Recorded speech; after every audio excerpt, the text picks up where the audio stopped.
Welcome to a video by Abron. So this is a student stimulator or a manual stimulator. We have got the digital also. This is on off switch connected to the 220 volt. Here we have the power. Here we have this one is a external. If any external signal comes from any other source or from kymograph, it will give a pulse. But it should be on external. And then the external signal will go to immediately on this. And it will go to the external. If you want to have the internal single beat, you can do it by single means signal. You can push it and see this. Every push will give out a signal here.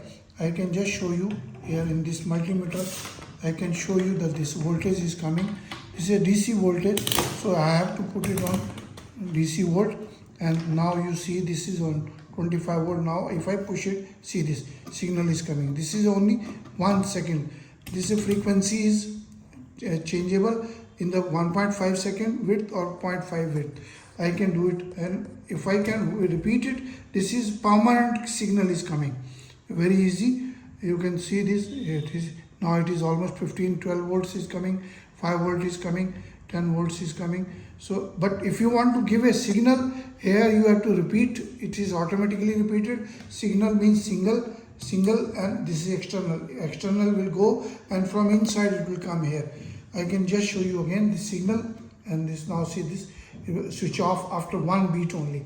You can give any signal to the kymograph organ, this frog, for studying the muscle, or you can study the different see the other video and setup. I'll show you another WhatsApp number is 99922222049, and our email is abron01@gmail.com, info@abronexports.com. Website is abronexports.com. WhatsApp number is another one is 9994160200018. You can share the videos, like the videos, and subscribe to the channel. See other videos of the kymograph, heart chamber, muscle chamber. They are also being loaded. Thank you very much.